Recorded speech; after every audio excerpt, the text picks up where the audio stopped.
Bonjour et bienvenue dans l'interview aujourd'hui. Ce soir, je reçois Fadila Lanan. Bonsoir. Bonsoir. Alors, vous êtes ministre présidente PS à la COCOF et vous êtes aussi secrétaire d'État à la région bruxelloise. Mais tout d'abord, j'aimerais parler avec vous des suites de ce congrès. La presse n'a pas été tendre avec le congrès du PS ce week-end. La Libre écrit « L'opération de survie du PS a débuté ». Le soir... c'est pas mieux, c'est le Parti socialiste joue sa survie cet été. Et dans l'Avenir, l'éditorialiste écrit « C'était un rendez-vous raté avec le renouveau d'un parti en perdition ». Quand vous lisez tout cela, est-ce que vous reconnaissez votre PS et votre congrès de dimanche ? Non, absolument pas. Et c'est vrai que je vois que la presse, depuis un petit temps, s'acharne sur le Parti socialiste, à raison pour certains manquements qui ont été réalisés par certains camarades. Mais c'est vrai que par rapport à ce congrès dimanche, c'est vrai que c'était un moment assez particulier, un moment historique, et où, c'est vrai, il y avait quelques tensions, mais nous sommes arrivés à une position qui vise aussi à l'unité, à la fraternité, et c'est ce qu'il faut retenir aujourd'hui. Nous sommes d'ailleurs le seul parti dans les partis traditionnels à avoir pris autant de mesures dans un laps de temps aussi court. Il y a quelques mois, on n'aurait jamais cru qu'on puisse aller aussi loin, aussi vite. On a l'impression qu'il n'y a plus beaucoup d'unité, parce qu'on vous dit qu'on a pris une décision, c'est vrai, mais à un peu plus de 50%. Il y a eu quand même des mouvements parmi les militants qui étaient là, en tout cas ceux qui peuvent en témoigner. Est-ce que ça veut dire quand même que la présidence du PS national, donc Elio Di Rupo, mais même la présidence du PS à Bruxelles, tout ça risque d'être mis en cause, qu'il y a une demande de renouvellement au PS ? Mais je ne vois pas en quoi. Ici, on a en fait lancé une large consultation de l'ensemble des fédérations. À Bruxelles, on a été clair. On était favorable au décumul intégral et j'ai été d'ailleurs une des défenseuses, même au niveau de ma section, par rapport à ce point de vue. Mais et vous puis, pas on a eu un débat avec l'ensemble des fédérations. Nous sommes un parti avec une grande diversité. Vous avez des grandes villes et puis vous avez des villes qui sont moins importantes et dans lesquelles, c'est vrai, il y a peu d'habitants.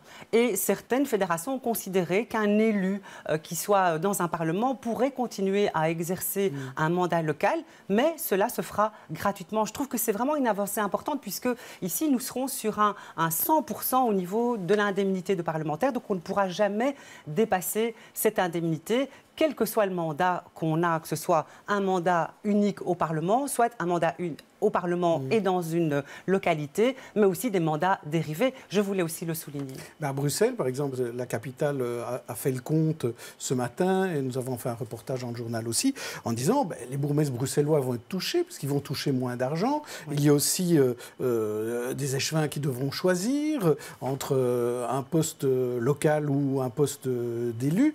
Ça va quand même changer beaucoup de choses. Et à Bruxelles, certains n'ont pas l'air très contents, parce que vous allez vous retrouver face à des députés bourgmestres dans les autres partis. Ça va être dur au niveau de la stratégie. Mais il y a un débat aujourd'hui au niveau de Bruxelles, au niveau du Parlement bruxellois sur la gouvernance.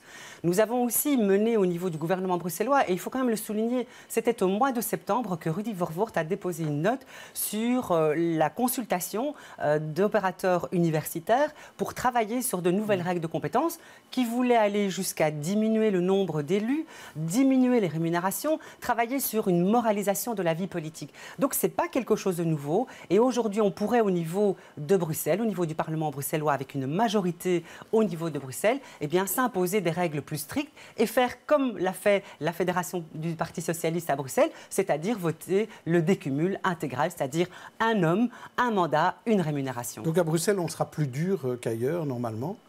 En tout cas, le débat est ouvert et c'est ce que nous avons en tout cas entendu de la part des militants. On a eu un débat extraordinaire qui a été présidé par Laurette et qui a vraiment montré que les militants souhaitent que l'on fasse un décumul intégral, qu'on arrive à ce point-là. Eh bien, nous sommes partis sur cette base-là et le Parlement et le gouvernement continueront à travailler dans cette voie. Ça, c'est la vision des militants, c'est ce que vous avez eu comme congrès. Et puis, vous avez eu la vision des sondages. Et là, la vision des sondages, ce week-end, à la fois l'Écho et la Capitale ont publié un sondage commandité par le MR, mais c'est quand même un sondage qui montre, là encore, une lourde chute du PS. C'était déjà le cas dans les sondages précédents, mais celui-ci montre une forte hausse du PTB et une forte baisse du PS. Quand vous voyez ça, est-ce que vous ne vous dites pas qu'il y a quand même quelque chose de plus à faire que ce qu'on a déjà fait ?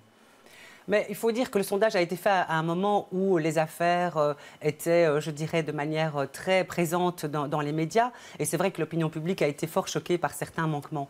Moi, ce que je voudrais dire, c'est que quand je regarde aujourd'hui l'analyse plus fine qui a été faite de ces sondages, en fait, tous les partis traditionnels perdent. Le Parti socialiste, de manière très importante, il est vrai, mais ça, nous le constatons sur le terrain, les militants sont en colère, l'opinion publique a été fort choquée, mais le MR et le CDH perdent aussi. Oui. Et donc, peut-être moins que nous, oui. Mais en même temps, je peux vous dire que, vous savez, moi, je n'ai jamais été, je dirais, très regardante par rapport au sondage. D'ailleurs, je n'y suis pas régulièrement et pourtant, vous savez, j'ai l'impression quand même que les scores que je fais, etc., ne sont pas toujours le reflet de ces sondages. Mais ce que je voudrais préciser aussi, c'est qu'un sondage ne va pas nous arrêter. Nous sommes ici motivés, combatifs, et c'est vrai que ce congrès de dimanche, j'en avais un peu des inquiétudes, je dois l'avouer. Je ne savais pas comment les choses allaient se passer. Et je dois avouer que même s'il y a eu quelques tensions, eh bien, nous sommes arrivés à une position forte, une position que peu de partis traditionnels peuvent mettre en évidence. Et vous savez quoi? Eh bien, nous sommes vraiment repartis au combat et nous allons continuer à convaincre les citoyens du bien fondé et des valeurs du Parti socialiste. On verra ça au moment des choix, c'est-à-dire au moment des élections en 2018 et en 2019. Parlons un peu de bonne gouvernance maintenant. Vendredi, sur le plateau des experts, Bernard Clerfailly était l'invité avec Émir Kir et ils ont parlé de ministres à la fois fédéraux bruxellois. Bernard Clerfailly disait que les ministres bruxellois sont mieux payés que les ministres fédéraux, d'à peu près d'une centaine d'euros. Pourquoi? Et il disait que les cabinets sont pléthoriques dans les gouvernements bruxellois. Et il donnait cet exemple. Suivez cet extrait. Donc, Émir, tu étais secrétaire d'État à Bruxelles. Combien de personnes il y avait dans ton cabinet quand tu étais secrétaire d'État au gouvernement bruxellois? Plus d'une quarantaine. J'ai été secrétaire d'État au fédéral. Tu étais secrétaire au fédéral. Au même moment où tu étais secrétaire d'État à Bruxelles, secrétaire d'État au fédéral, il y avait en tout 14 personnes. J'avais beaucoup de compétences. Non, mais si tu étais si compétent, tu avais besoin de moins de personnes pour t'aider. Ce n'est pas pour mes compétences, c'est les compétences exercées. Alors pourquoi tant de gens dans les cabinets à Bruxelles et beaucoup moins au fédéral? Mais je voudrais quand même réagir. Chez Clerfailly, je pense qu'il avait deux compétences. C'était la simplification à la fraude fiscale et sociale, oui, deux compétences. Moi, je dois avouer, j'en ai 10. J'ai 10 compétences et je dois avoir un pool de 50, 55 collaborateurs en comptant, je dirais, le personnel d'exécution et même les femmes de ménage. Voilà, je pense que ce n'est pas une pléthore de personnel. Vous savez, toutes ces personnes, elles ont un bien fondé, des compétences pour réaliser toutes les missions qui nous incombent. Donc au niveau du gouvernement. On ne peut pas faire avec moins. Je ne dis pas qu'on ne peut pas faire avec moi, mais simplement, il faut tenir compte, pas simplement du fait qu'on est secrétaire d'État ou ministre, mais se dire quelles sont les compétences qu'il y a derrière. Et pour réaliser ces compétences, il faut du personnel et on ne peut pas évidemment faire avec beaucoup moins. Mais pourquoi on ne peut pas compter sur l'administration davantage? On le fait, bien entendu, et je peux vous dire que tous les jours, nos administrations travaillent de concert avec nos équipes. Moi, ce que je voudrais dire par rapport à M. Clerfailly, je n'ai pas souvenir de grandes réalisations au niveau de son secrétariat au fédéral. Peut-être le fait qu'il ait si peu de collaborateurs explique cela, mais voilà, c'est simplement une question de ma part. OK. Et comment se passe le travail au gouvernement bruxellois et pour l'instant, avec cette situation où le CDH est à la fois dedans et dehors? Mais je dois vous avouer que c'est particulier et que le travail se fait régulièrement. Les gouvernements se tiennent, les décisions passent. Aujourd'hui, d'ailleurs, je viens d'arriver, j'étais en commission Affaires Générales où j'ai fait voter en commission 2 projets d'ordonnance qui visent à promouvoir et à subsidier la recherche scientifique. Et j'ai eu un vote unanime, moins une abstention du MR. Mais évidemment, ce n'était pas parce qu'il ne soutenait pas le texte, c'est simplement que par principe, il ne pouvait pas le voter. Mais donc, le CDH était présent, les écolos étaient présents, enfin tout le monde était présent et tout le monde a voté le texte. Donc voilà, je pense que c'est assez particulier. Je crois qu'à Bruxelles, on est dans une configuration un peu différente. Le CDH est assez minoritaire. C'est quand même un des 6 partis, un des petits partis dans la majorité francophone. Peut-être cela explique les choses, mais notre gouvernement travaille de manière régulière, ordinaire, avec des intercabinets qui se tiennent, avec des décisions qui se prennent. Alors, on voit donc apparemment à Bruxelles, ça continue à fonctionner.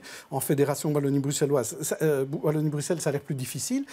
Qu'est-ce qui peut se passer en matière de culture et d'enseignement? Est-ce que la COCOF peut reprendre des éléments si jamais la Fédération Wallonie-Bruxelles est défaillante?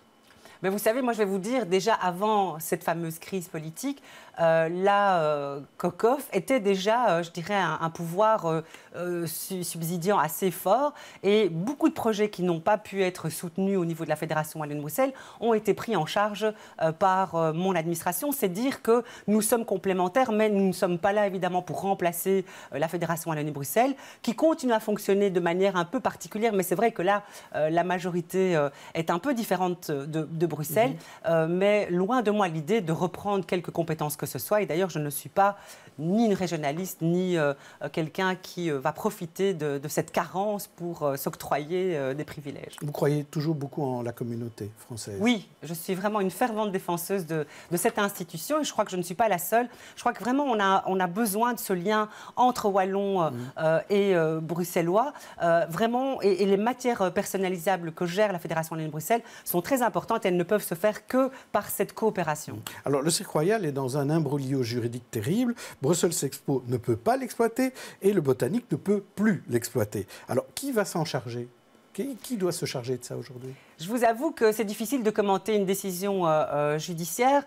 Simplement, c'est vrai que cette décision, cette suspension, je dirais, d'occupation de la salle va vraiment nuire au Cirque Royal, parce que ni Bruxelles Expo ni le Cirque Royal ne pourront continuer à exploiter cette salle. Et donc, ça voudra dire, je pense, la mettre en grande difficulté. Et donc, je ne comprends pas pourquoi ce recours a été fait de cette façon, parce que quelque part, je pense que ça va vraiment nuire à l'ensemble des acteurs culturels bruxellois. Dernière question, j'ai oublié de vous la poser. Et vous, qu'est-ce que vous allez choisir entre le niveau local ou le niveau député ou autre? Qu'est-ce que vous allez choisir? Sachez simplement que je suis pour le décumul intégral et que je le défends avec force et vigueur. Mais vous comprendrez qu'avant la constitution des listes en 2018, il est difficile pour moi de répondre à la question, même si mon cœur balance. Mais sachez simplement que je ferai le choix d'un seul mandat, une seule rémunération. Et on verra bien lequel. Merci Fadila Lanan. Demain, je recevrai Didier Gauzoin. D'ici là, bonne soirée à tous.